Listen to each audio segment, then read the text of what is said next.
Podľa našich meraní je to presne 42. Pachovo je jemne orieškovo plesňová. Zrejme patrí chlapcovi na týždňové nosenie a my hľadáme ďalej teda.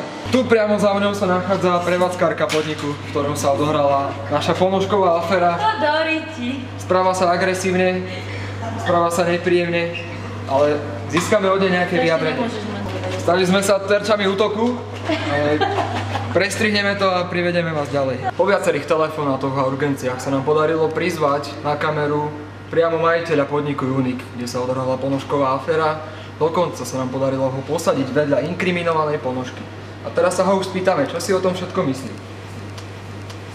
V celej situácii je mi veľmi ľúto a chcel by som sa predovšetkým ospravedlniť príbuzným poškodeného.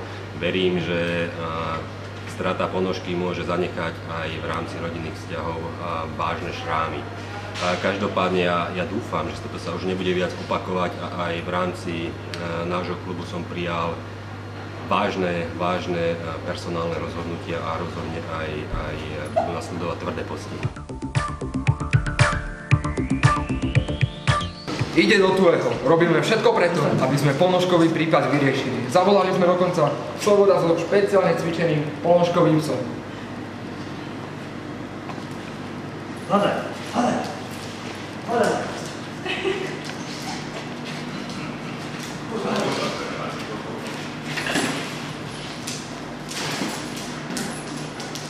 Ako vidíte, naši diváci, s touto vážnou a náročnou pachovou stopou si nevie poradiť aj náš špeciálne vycvičený pes. Že nejde o fazuľky, svedčí aj mimoriadne vyhlásenie bezpečnostnej služby na internátoch.